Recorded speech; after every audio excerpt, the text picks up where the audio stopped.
साताऱ्यातील जिल्हाधिकारी कार्यालयासमोर आज शिंदे गटाच्या शिवसेनेचे जिल्हाप्रमुख रणजितसिंह भोसले यांच्या वतीने एमआयएमचे नेते इम्तियाज जलील यांच्या प्रतिकात्मक पुतळ्याचे दहन करण्यात आले।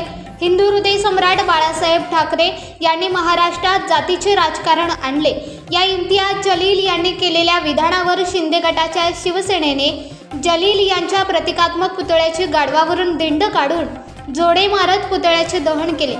यावेळी शिवसेनेचे पदाधिकारी मोठ्या संख्येने उपस्थित होते।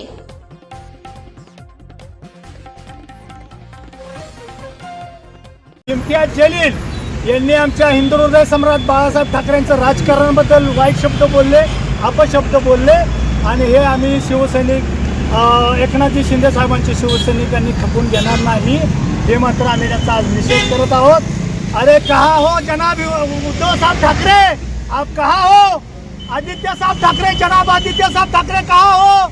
ये इम्तियाज जलील बात कर रहा है बाला साहब के बारे में, आपके बाप के बारे में ये इम्तियाज जलील बात कर रहा है।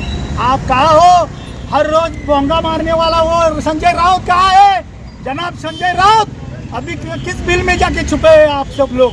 ये इसीलिए माननीय एकनाथ शिंदे साहब ने हिंदुओं के लिए, ये मराठी लोगों के लिए धनुष्यबाण बचाने के लिए ये सब उठाव किया है।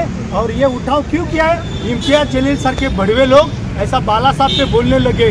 अभी शुरुआत हो गई इनकी, जब उद्धव साहब ने भी बड़े बड़े सभा में हिंदू हृदय सम्राट बोलना टाल दिया, वो त्यांनी बोलले नाहीत हिंदू हृदय सम्राट। याचं दुःख सर्व शिवसैनिकांच्या मनामनात खटकत होतं, म्हणून तर एकनाथ शिंदे साहेबांनी हा उठाव केला, हिंदुत्व वाचवलं आणि हिंदुत्व जागवलं।